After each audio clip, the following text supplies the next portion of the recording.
sat back and watched what a few other people may be doing, the extreme success they're enjoying, and at just about the same time feel that maybe success was just slipping through your fingers? Why does that happen? How does a guy like me, no formal education, no business experience, earn millions of dollars, build a business that operates all over the world? I don't have any special talent and ability. I've just got some phenomenal information that I've gathered over the past 52 years.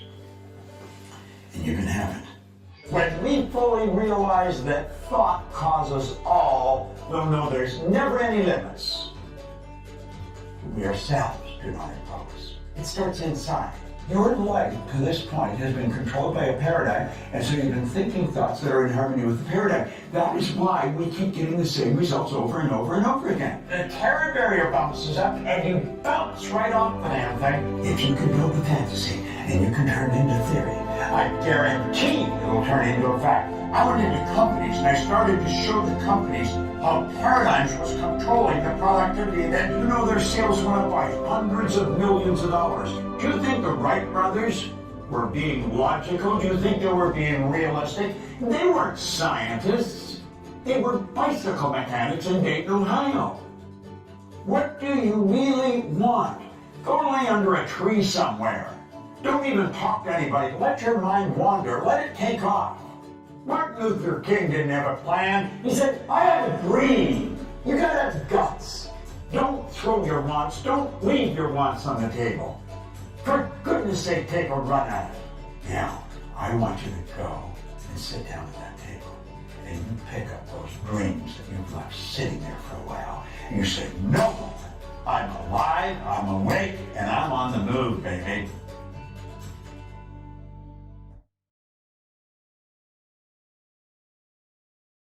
Hello there and welcome. I'm Bob Proctor from the Proctor Gallagher Institute, and I've got some information that I think you're going to enjoy. I'm going to share a bit of a personal story with you and then reveal something that I've discovered that could change your life just like that. Have you ever sat back and watched what a few other people may be doing, the extreme success they're enjoying, and at just about the same time feel that maybe success was just slipping through your fingers? If you feel that your success has been slipping through your fingers in your relationships with loved ones, maybe your own children, maybe your business associates, or if you feel success has been slipping through your fingers insofar as your business, with your income, if you feel success of any kind has been slipping through your fingers, in an area, maybe in sports or some area that I have not mentioned, I want you to go immediately. Don't put it off. Don't think you have something else to do. Do it right now. Sit down and take a pen and a pad and focus on that area that you want to change. And I guarantee you, if you can isolate what you want, I can show you how to get it. It's so easy to read in the paper, you see on TV. Well, it could be a personality, but it might be a relative or a person down the street, or maybe somebody you went to school with that you really didn't think was that bright. But they're enjoying tremendous success. And you just seem to be getting the same results all the time. Well, I discovered something. It took 9 years of intense research on my own personal part. But when I discovered it, I thought I had the keys to the kingdom. And all I wanted to do was share it with other people. So I'm going to ask you to open your mind a little and really become super honest with yourself. And I believe if you do, I'm going to show you how to get results that stick. Now, this isn't a game we're playing. This is a life that we're living. Many, many years ago, when I was a very young man, a man that became probably the best friend I'll ever have gave me this book. Now, this particular copy I've been reading for the past 52 years. It's Napoleon Hill's book, Think and Grow Rich. Now, it's fairly obvious. I've been reading this book for a long time. Pages are falling out of it. The covers come off, and but I stick with it, and I keep reading it. Now, it's not that I'm such a slow reader, it's just there's so much in this book. And I have found that regardless of what level of success I may enjoy, I can always find how to raise the bar through studying some of Napoleon Hill's material. Now, let me go back to the time I was a little kid. And this is the part I think probably that you'll be able to relate to. I did things I didn't want to do, and yet I was doing them anyway. And I'd get caught, and the teacher would say, "Why did you do that?" I said, "Well, I don't know." "Well, what do you mean you don't know? You know better." "I know." "Why'd you do it?" "I don't know." And quite honest with you, I don't know, or I didn't. And I go home and my mother goes through the same deal when I did something. "Why did you do that?" "I don't know." "What do you mean you don't know? You know better." "I know." "Well, why'd you do it?" "I don't know." I remember I was in the Navy and commanding officer said, "Proctor." "Yes, sir." "Why did you do that?" "I don't know, sir." "You know better than that." "I know." "Why'd you do it?" "I don't know." You see, all over the world, there's people doing things they don't want to do. It's giving them results they don't want to get, and they do it anyway. Why does that happen? Why is it that an individual will graduate from a prestigious university with a very beautiful degree and yet not capitalize on it? You see people every day who are absolutely brilliant. You know some, you're related to some. They've got degrees coming right off the end of their business card, and they're not making it. They may be broke. If they're in business, the business is stuck. Why does that happen? Well, I found out because of what happened to me reading this book. You see, when I started to read this, everything in my life started to change. Now, I was given a directive by the man who gave me the book, Raymond Douglas Stanford, and he said, "Bob, if you do exactly what I tell you, until you find out I'm lying or I don't know what I'm talking about," he said, "you'll get results that shock you." Now, I've got to tell you, up to that point, I had been going down many roads, and they were all wrong roads. I was 26 years old. I had never held a half-decent job. I was earning $4,000 a year, and I owed $6,000. I just wasn't making it. I was stuck. And it had always been that way. And I didn't know how to change it. I wanted to, and I didn't know how. And he said, "Do exactly what I tell you." Well, you know, from the time I picked this up to 1 year later, my income changed and my life changed like night and day. Now, you know, it's almost like daytime becoming night. You don't really notice it happening. You just notice, my goodness, it's dark out already. Well, that's when my life changed. And I went from earning $4,000 a year, which was the most I'd ever earned up to that point, and I took it up to $175,000 a year. Now, you may be wondering, what was I doing? Because I'm going way back to 1961. I found out that it really doesn't matter what you're doing. Well, it does, but for the most part, it doesn't. What matters is how you're doing it. You see, when I read that book, I set a goal. I wanted to have $25,000. I gave myself a decade to do it. I really didn't believe it would happen. And I started cleaning floors on the side after my normal job, just to make a couple extra dollars. I ended up cleaning floors in Toronto, Montreal, Boston, Cleveland, Atlanta, London, England. My income shot up to over $5 million. And I didn't know what I was doing. I had to figure it out. And I sat down and I started to think, what happened? I had been raised to believe much the same as you've been raised to believe, if you're going to earn a lot of money, you've got to be really smart. But you know something? I knew I wasn't very smart. And I'm not putting myself down. I just knew I wasn't very smart. But I was earning a lot of money. Now, I'd also been raised to believe if you're going to have a good job or get a good position, you've got to have a good formal education, go to school and get a degree. I didn't go to school. I got kicked out of school after 2 months in high school. Now, I was happy about it, but so were they. See, I was really a misguided kid. I didn't have any formal education. I didn't have a good position. I owned the company. Now, you've got to admit, that would cause any thinking person to be a little confused. And I couldn't figure out what happened, but I wanted to know. I wasn't satisfied just with the fact that I was winning. I wanted to know why I was winning. And so I began to study. And I have never stopped. Now, one thing led to another, and I ended up walking away from my own company and taking a job. I took cut from income from a few $100,000 a year to $18,000 a year. In 1968, I went to work for the Nightingale-Conant Corporation.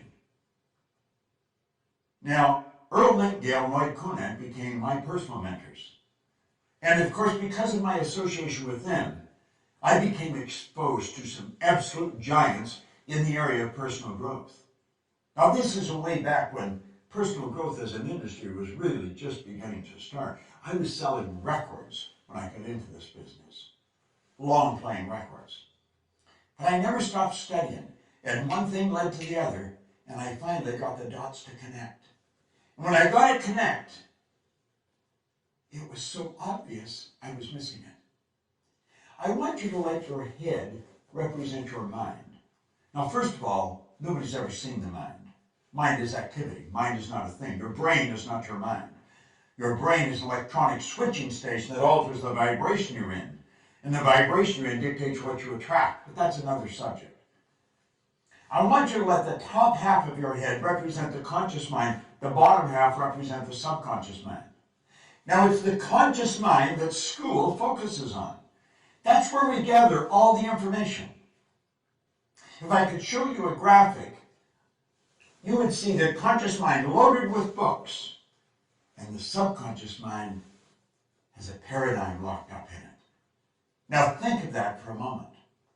Do you know that your paradigm controls your vibration, it controls what you attract, and it also controls what you do? It literally controls your behavior. If you look outside at your results are nothing but the manifestation of your paradigm. And when you go to change your paradigm, which is something you must do if you want to change results, I'm going to tell you, you're in for the battle of your life. Paradigms do not want to be changed. There's an old saying, I've heard it many times over the years, habits die hard. So you have to ask yourself, what is a paradigm? A paradigm is a multitude of habits.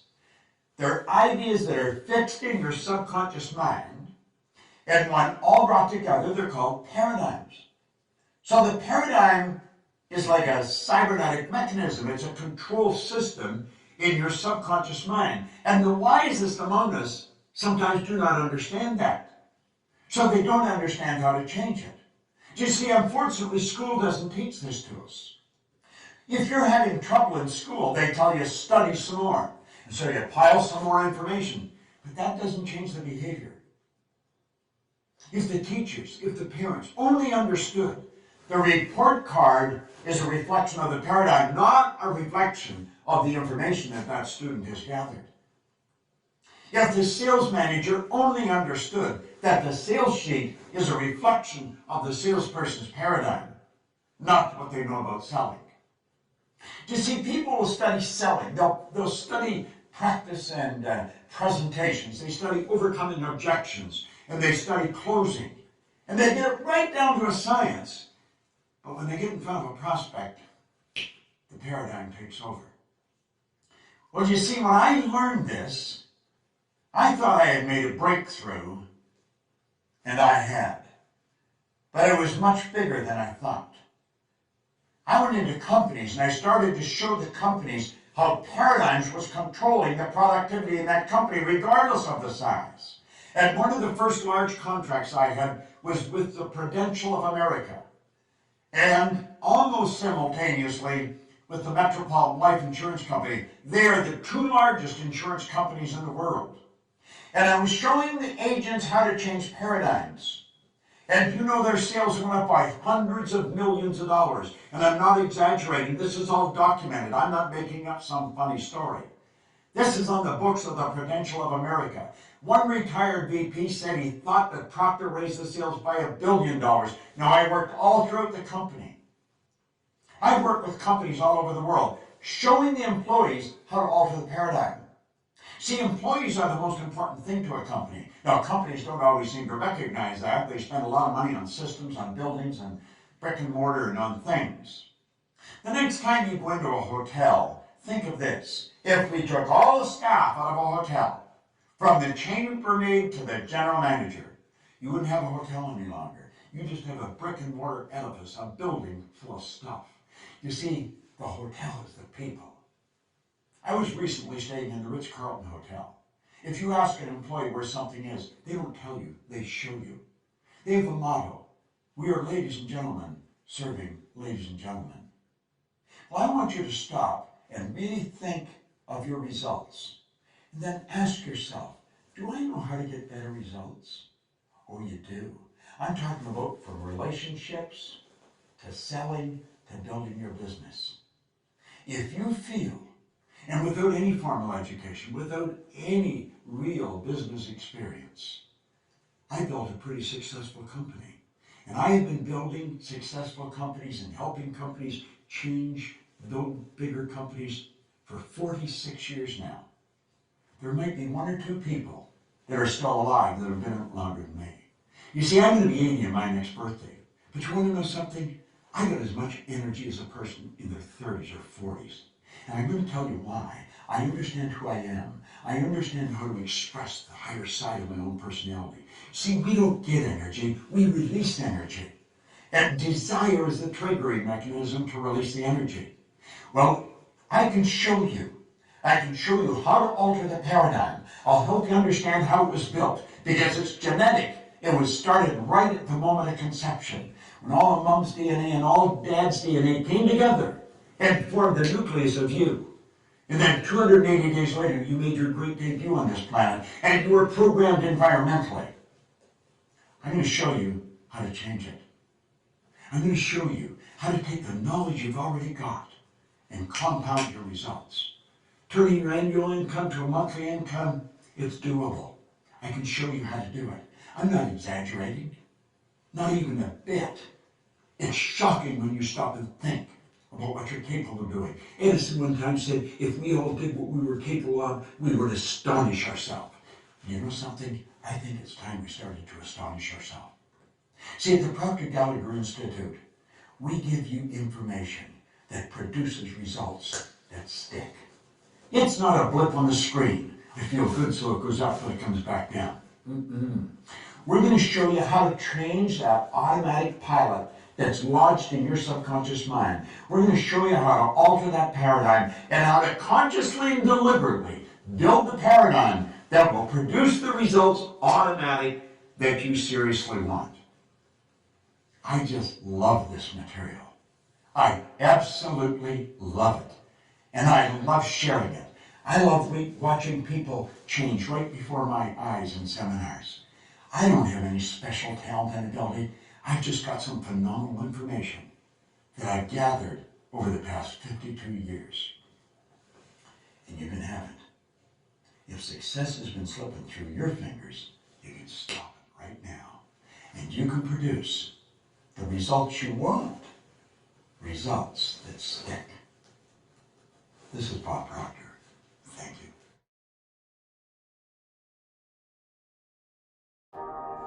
Hello there, we're back together, and you're going to love this.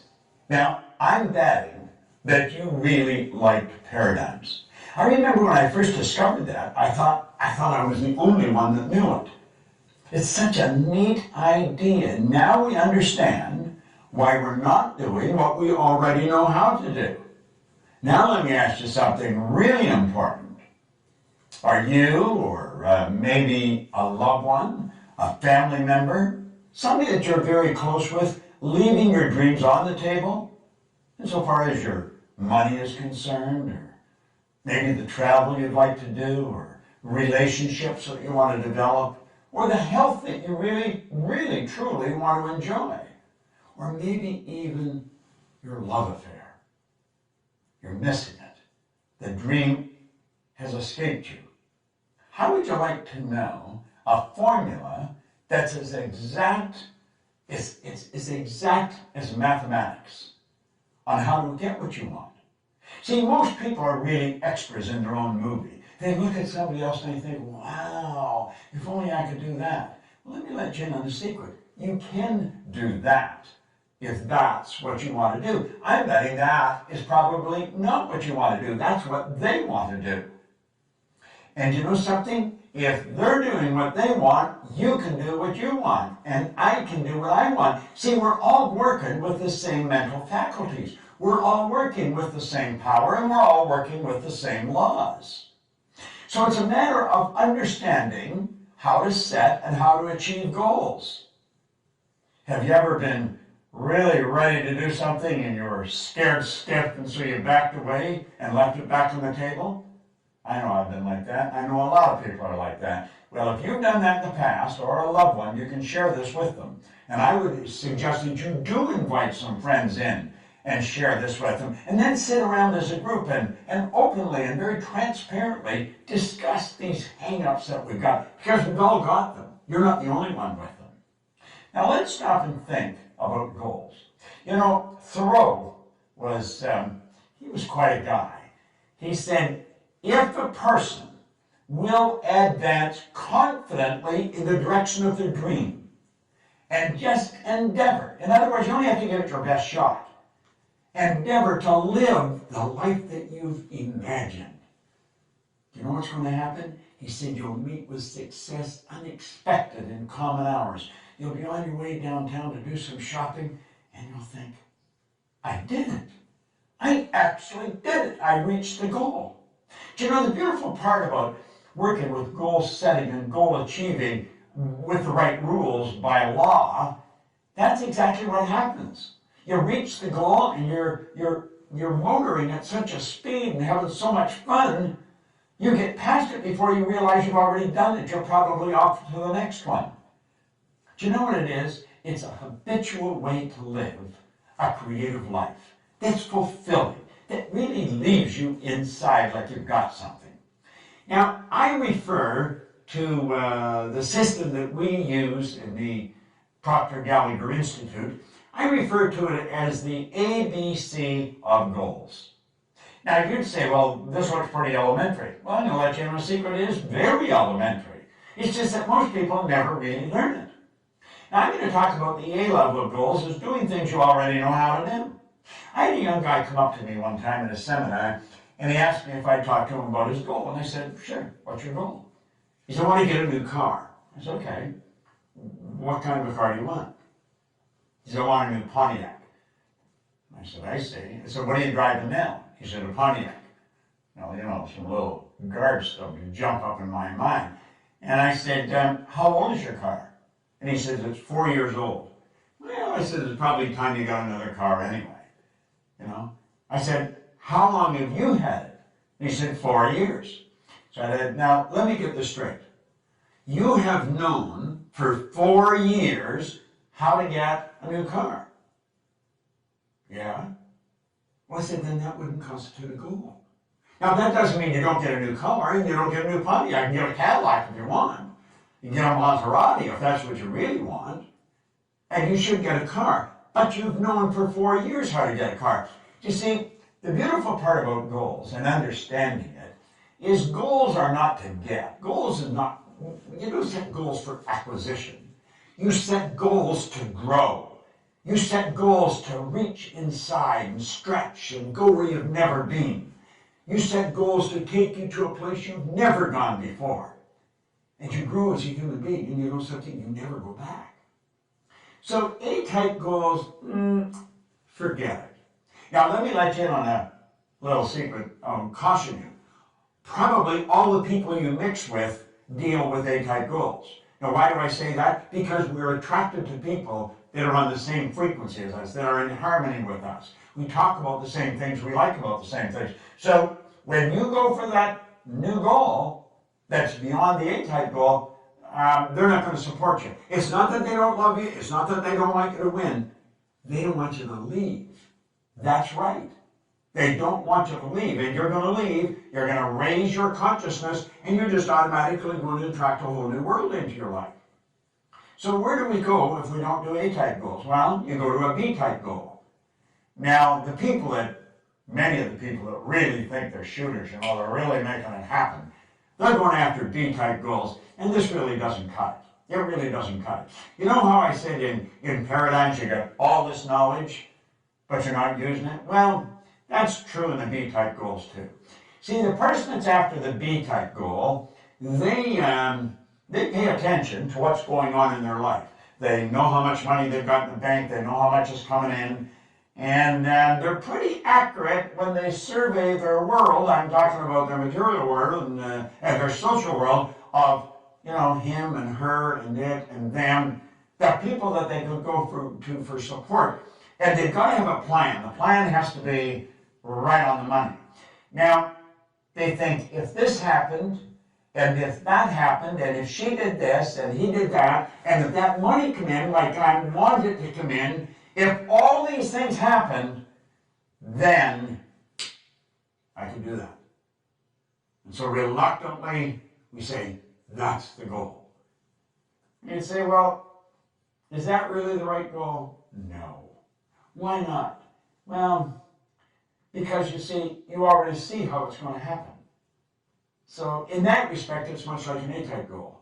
You've got to stretch a little bit, but you know if everything falls in place. Now, I'm going to tell you something else. There's no inspiration in a B-type goal. And you're going to have to be inspired. But you don't even get inspired going after a B-type goal. And your old buddies, the A-type people that you're always with, they're not going to support you because they don't want you to leave. So we got no support, and we've got no inspiration. Now, what's the next? The next is a C-type goal. See, the C-type goal, that's what I really want. When you sit and you daydream, you may have a couple of drinks in your mind, woo, and you're off on a trip somewhere. If only we could do that, if only we could do it. And you're fantasizing. But you see, there's a problem with fantasizing. You have been told you don't fantasize. That's not being realistic. It's totally illogical to think that you could do that. Well, that's pretty interesting, It really is pretty interesting. Because if you go back and you study in history and you take a look at the people that have really made their mark, they've been ordinary Johns and Marys who have done something that changed the entire world. Now, you'll often hear people say, well, one person can't change the world. I'm going to tell you something. One person changed my world. And I'll lay you odds, you get locked into this and you share it, and they're going to say you changed their world. See, we've got to be able to get beyond that barrier of logic. We've got to break through that paradigm. That line that separates us from what we want? It's a paradigm. That's all it is. Do you think the Wright brothers were being logical? Do you think they were being realistic? They weren't scientists. They weren't aeronautical engineers. They were bicycle mechanics in Dayton, Ohio. But they were going to fly. Now, even their daddy was a bishop in a church. He told them they were going to burn in hell for even suggesting that they could fly. But and I know, they introduced us to the kingdom of flight. And it wasn't that many years until we were on the moon. Now think, they crashed right through the logic barrier. They went right through it. They didn't let it stop them. Now you may say, but they're different than me. Well, they probably are.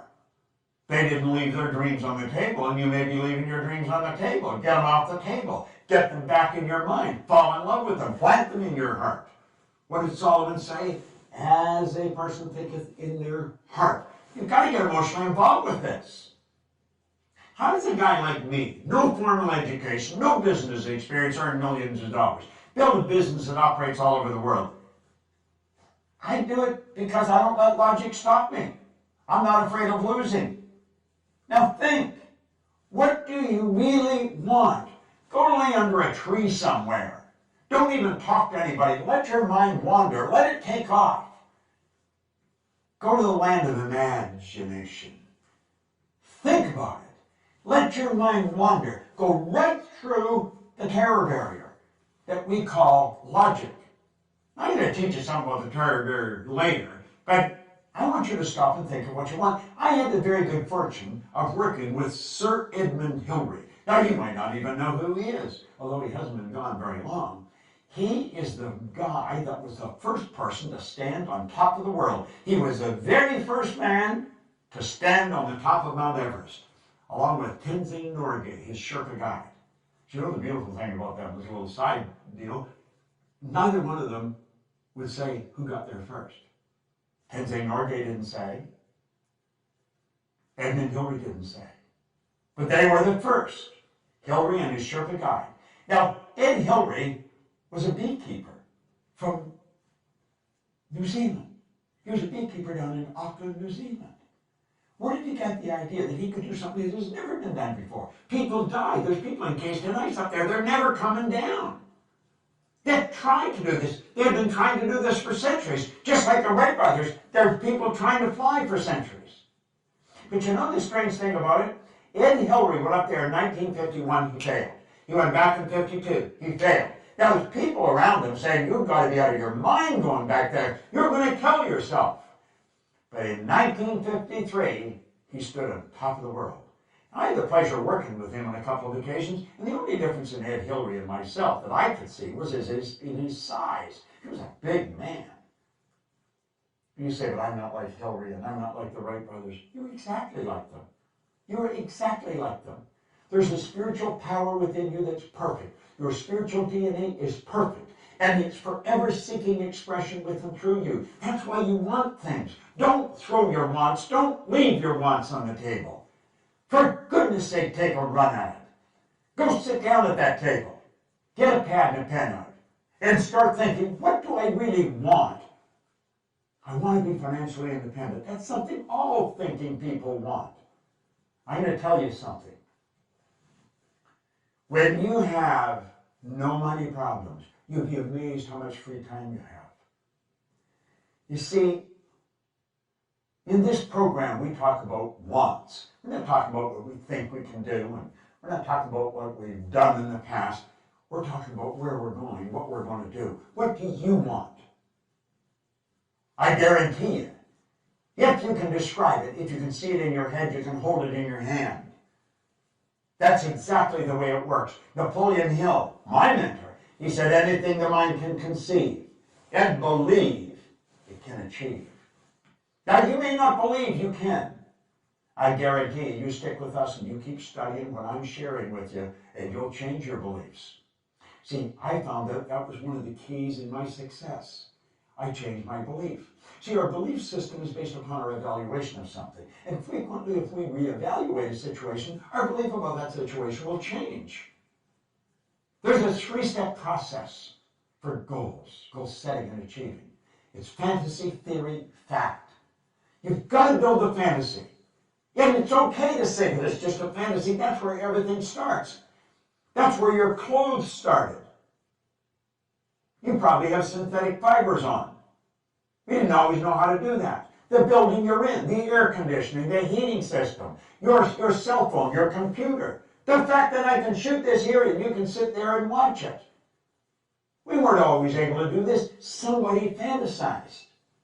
And then they turned their fantasy into theory. See, they went from using their imagination and they began to use their reasoning factor, and they started to add thoughts to it. And they started to bring it together. And they started to give it some serious thought. It's like Hillary said, I bet I can get to the top of that mountain. Everybody's saying they're crazy. But they didn't know what he could see. He could see what they couldn't see. The Wright brothers. One was saying to the other, I see it, brother, I see it, I see it's up there. And when they got up, they were only up for 14 seconds. And somebody said, yeah, but their first flight was only 14 seconds. And they said, we not only got up there, but we stayed up there for 14 seconds. See the difference in perception, in attitude? Don't listen to anybody else. The only person you want to listen to is somebody that's accomplished more than yourself and know that they're no better than you. Listen to them. do what they tell you. I know how to win. If you can build the fantasy and you can turn it into theory, I guarantee you it will turn into a fact. You hold the idea in your mind and it must manifest in form. That is an absolute law. The wealthiest man in the world in 1908 really started this movement that we are talking about today.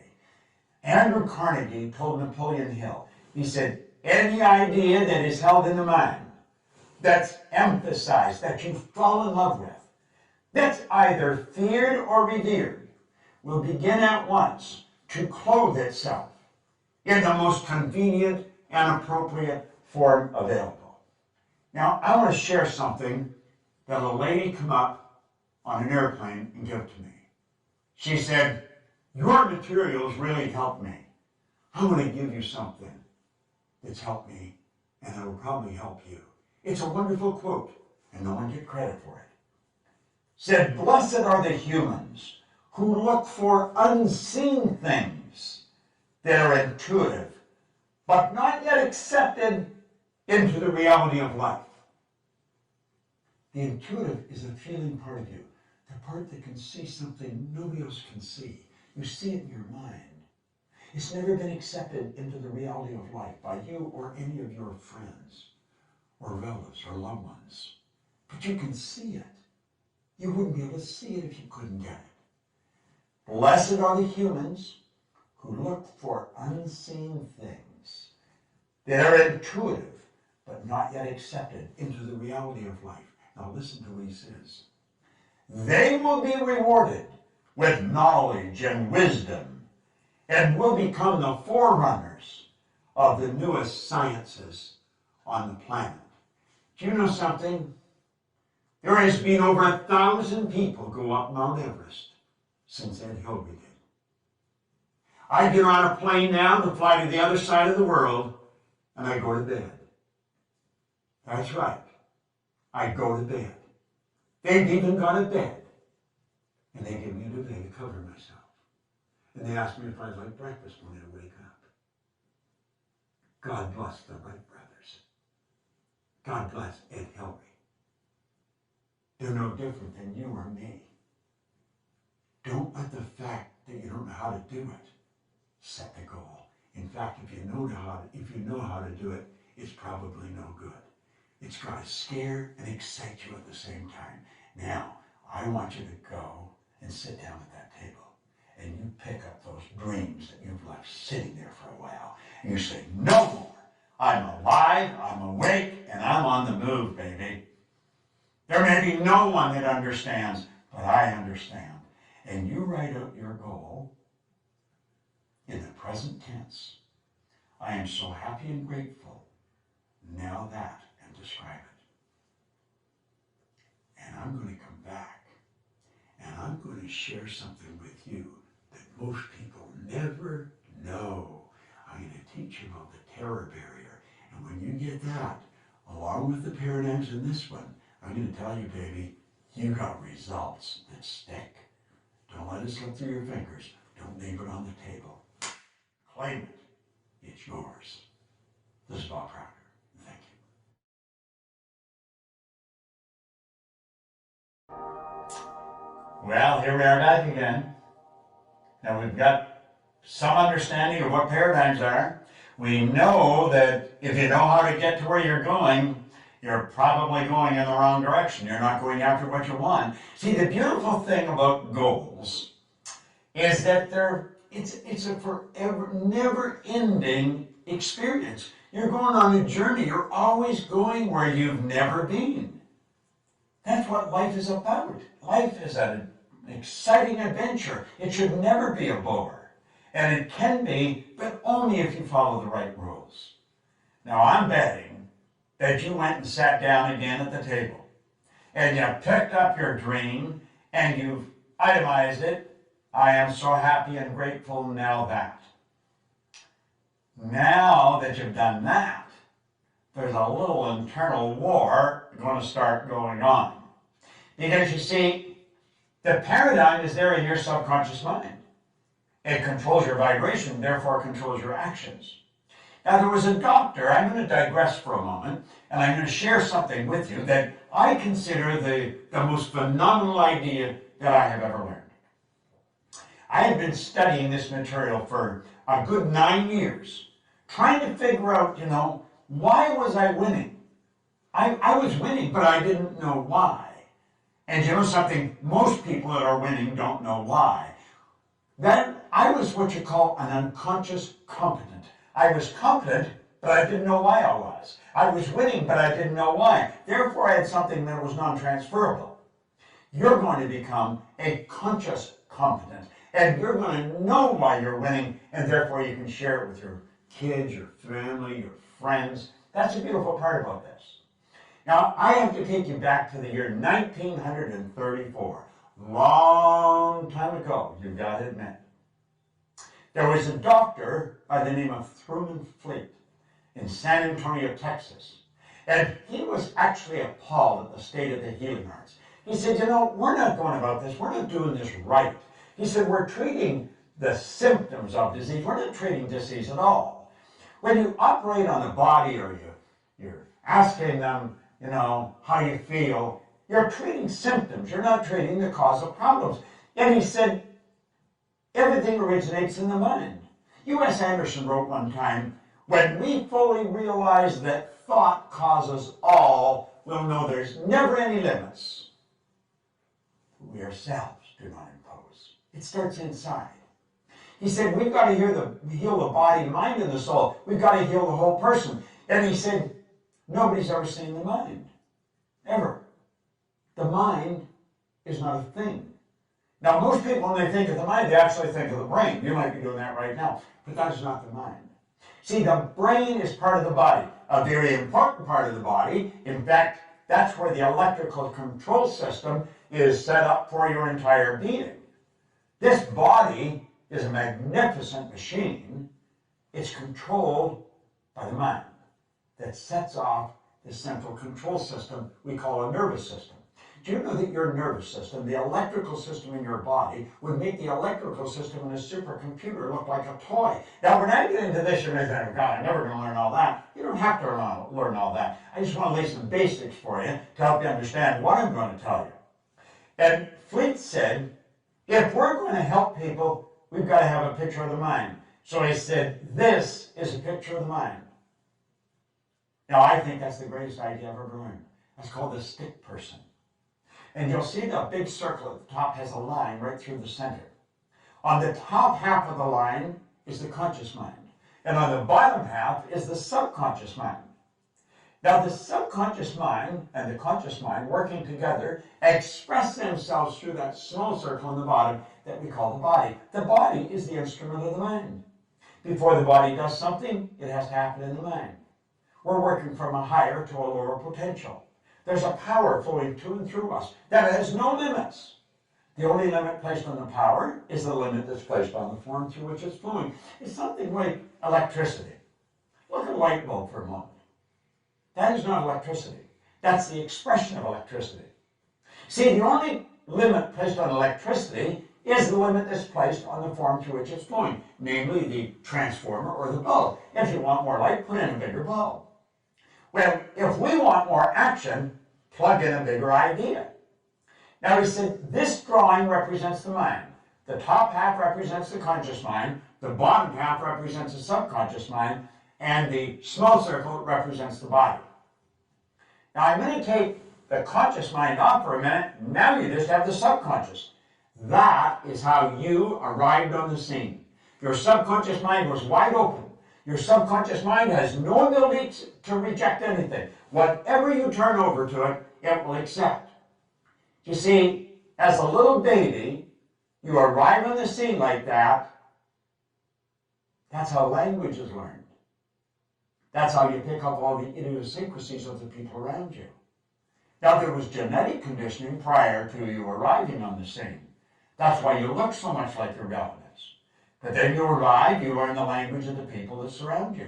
If there's 4 or 5 languages spoken around you, you learn all 4 or 5 languages. There's many places in the world where babies learn 4 or 5 languages before they even go to kindergarten.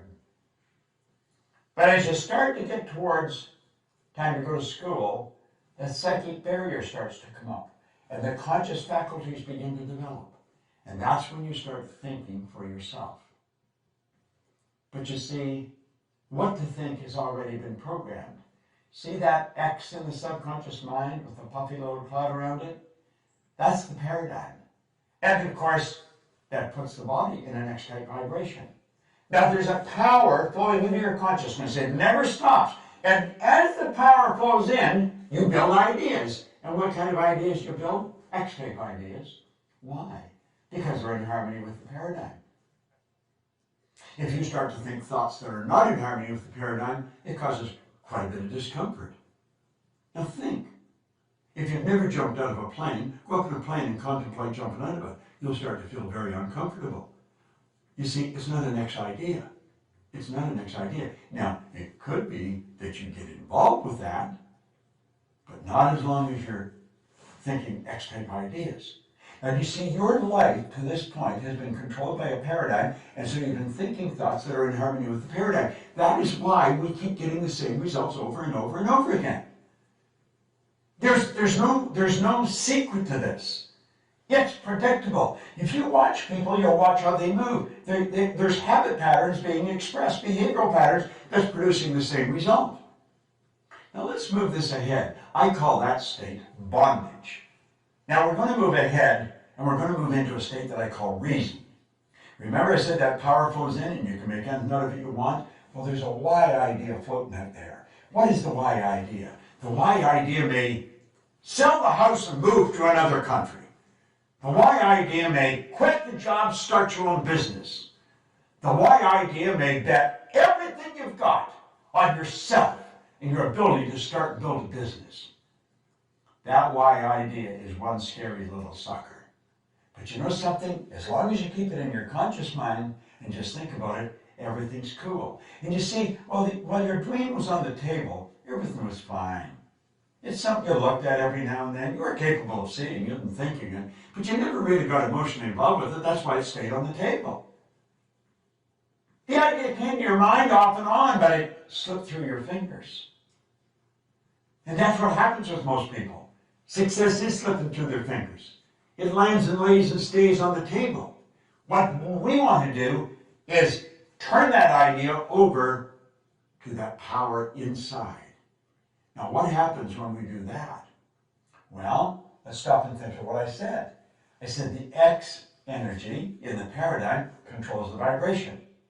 Now, on a conscious level, vibration is referred to as feeling. You'll probably want to watch this maybe 4 or 5 times because it probably is foreign information. And as you watch it 4 or 5 times, you'll say, damn, that makes so much sense. And it really does because it's the truth about what we're doing. Well, the X energy causes us to vibrate the way we're vibrating. And if somebody says, how do you feel? You say, pretty good. Well, I don't feel too good. What you're really saying is, I'm in a great vibration or I'm not in a very good vibration. What happens when you're not in a very good vibration? You're emotionally involved in a negative idea. See, your subconscious is your emotional mind. Now, if you go to turn that why idea over to the subconscious mind, which is what you have to do, if you're going to act on it, all hell breaks loose. Now look at this. When you do that, when you take the why idea and you turn it over, you're going to find that worry, fear, anxiety strike. Bang! A terror barrier pops up and you bounce off that terror barrier and you go right back into bondage. You think, oh God, I don't really want to do that. I mean, I don't need all that money. And I have all those income tax problems. And besides, I don't want to have the responsibility of a company. I may not earn much here, but I feel safe here. That's what keeps most people where they are. You see, the worry is on a conscious level. You worry you're not going to put it all together. Remember, you can't see the results. You can't see how you're going to do it. And that worry instantly turns into fear. You impress worry, and it turns into fear. Now, whatever's impressed must be expressed, and it turns into anxiety. Now, in the future lesson, I'm going to show you where it goes from there. But for the benefit of this lesson, you don't like to stay in an anxious state. And a terror barrier bounces up, and you bounce right off the damn thing, and you go right back into bondage. Have you any idea how many people do that? Have you any idea how many people are doing it today that are just about a 9-iron away from where you're sitting? Your friends, your relatives, people that are absolutely brilliant, and you'll look and you'll say, you could do that without any trouble. You're so smart. We think they can, but we can't. Do you want to know something? You're every bit as smart. All the knowledge there ever was or ever will be is locked up within you. And think about what I'm saying. All science and all theology, the only two sources of reference we've got to go to, tell us that we've got deep reservoirs of talent and ability within us. We're spiritual beings, and our spiritual DNA is perfect. There's perfection within us, and Spirit's always seeking expansion and fuller expression. There's something in you that wants to express itself in a greater way. There's something in you that wants you to reach, that wants you to stretch, that wants you to get out and do something. But that terror barrier, boom! Every time you think of doing it, it scares the daylights out of you. See, the XY energy doesn't mix. It's opposing energy. It sets up a foreign vibration, and it causes a very uncomfortable feeling. I want you to think of this for a moment. I want you to imagine that maybe we're at the end of the road. The two of us. We may be buddies, but we're at the end of the road. Now, you know when you get to the end of the road, if you're here for a long time, you could end up where your mind is as sharp as a tack, but the body just isn't cut it. And they may have us tied in a wheelchair so we don't fall out, or in a crib bed, because there's no strength in the body. It's depleted, but our mind is sharp. So all we got to do is sit there. Wouldn't it be a terrible thing to reflect back on all those dreams we left on the table? Wouldn't it be a terrible thing to sit there and say, I wonder what would have happened if we had moved there? I wonder what would have happened if I had built that company. I wonder what would happen, but I can't go back. If only I could go back and do it again. If I had known just how short life really is. If only. Wouldn't it be much better to sit there and relive all the big moves we made? Even the big losses would be exhilarating to relive them. Wouldn't it be wonderful to go back and relive the dreams that we conquered? Oh my goodness, I think that would be great. Well, you see, you've got a choice. And you can go crashing right through that terror barrier. Joseph Campbell said that cave we feared enter holds the treasure that we seek. Now, you see, you've got it within you to just say, I'm going for it. See, on the other side of the terror barrier is freedom. And you know that's what we seek? If you go to Washington, D.C. in the United States of America, and go visit the Korean Wall, in honor of all the Americans that lost their life in Korea, you will see carved into granite, freedom is not free. You don't have to know how to get there, and you don't have to have a plan. Martin Luther King didn't have a plan. He said, I have a dream. You see what I'm saying? You just have to know the first step of action that's necessary. That's all you have to know. You got to have guts. And you know something? The more understanding you have, the more guts you will have. When you go crashing through that terror barrier, the fear doesn't leave, the uncomfortable doesn't leave, but through the repetition of impressing the why idea over and over and over, it eventually leaves. And you build a new paradigm. And then you start the same journey over, but you're starting it from a different place. Where you started here, now you're starting up here. And you've got all the experience. Personally, when I set a goal, if it doesn't scare the daylights out of me, I know it's no good. Now, I don't want to waste my time because I know that there's only so much. I don't know how much there is, but I want the time to count. I want to know exactly what I'm doing. I want to know exactly where I'm going. And I want every day to be an exciting adventure. Now think, how do you really want to live? Do you want to leave those dreams on the table? Is that really what you want to do? Do you want to get to the end of the road and reflect and say, damn, if only I had known? Well, now you did know. Now, it doesn't matter if anybody else knows. I know, and you and I can become connected. You don't have to let your dreams slip through your fingers. You don't have to let them lay on the table. And you know the beautiful part about it is, neither do your friends or your relatives or your kids. Do you realize when you learn this, you've got something that's transferable that you can give to their children, and the breed will just improve to no end? No one in my family ever went to school. So when I was 15 or 16, they said, are you going? No, I'm out of here. That was accepted. That was part of the paradigm. I started to study this material before any of my children were born. I didn't ask them if they were going to go. I just changed one question. Where are you going to go? Do you know something? They all went to school. Isn't that strange? It's so strange. Now you may wonder whether your friends and relatives and neighbors are going to accept you. Probably not at first. They'll think you're a little crazy. But Edison's relatives thought that. The Wright brothers thought that. Hillary's brothers and sisters thought that. I went to dinner with my sister and her husband, and my wife's sister, and Gina, and her husband, on my birthday here just 2 or 3 weeks ago. And my sister and we're very loving, but we're not really close. She's very busy running a business, and I am. My brother and I, he's in Southern California, I'm in Toronto. So although we stay in touch and, we love each other, we don't spend a lot of time together. We're very busy reaching our own goals. And Helen said, Al and I sat in Florida and we talked about you. And we talked about the change that's taken place in our family since you picked up Think and Grow Rich. And we realized none of us, our kids, no one, would be living the life we're living if you hadn't gone for that goal, Bob. And she and Al had a plaque made and engraved. They gave it to me for my 79th birthday. Said they were going to do it on my 80th, but they thought, no, we better do it now. That's the way you think I'm checking out.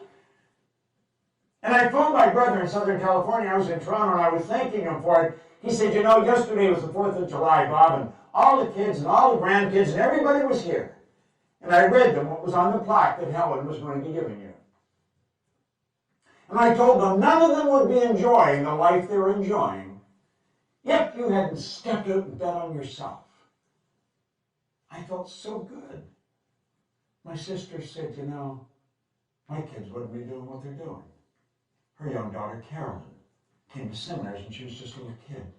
And she made up her mind she wanted to be a lawyer and she wanted to be a judge. She is a Supreme Court judge in Canada today. Her son runs a multi-million-dollar business that my sister and her husband started. You have no idea who you're impacting. You have no idea how many people are watching you. They thought I was crazy. But when they saw I wasn't, they started to follow me.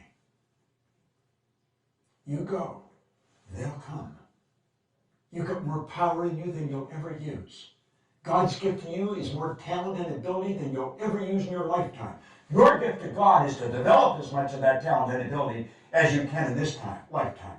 Never let the terror barrier stop you. You go up against it and you crash right through it. That's why I'm here. I'm here to grow. Goals are not to get. Goals are to grow. The getting is just a side benefit. And remember, everything you own at the time of your death is going to belong to somebody else. You never own it, so don't ever let it own you. But don't sit back. Step up, bet on yourself, build that dream, and go for it. Now you watch this. You watch this video. You watch all these videos you've received. You get very involved in this program that we're laying out. And you will come up with results that stick, and so will your brothers and sisters and family and friends. Because they're watching you. I'll support you. The Proctor Gallagher Institute isn't for one person. To help people do what we've done.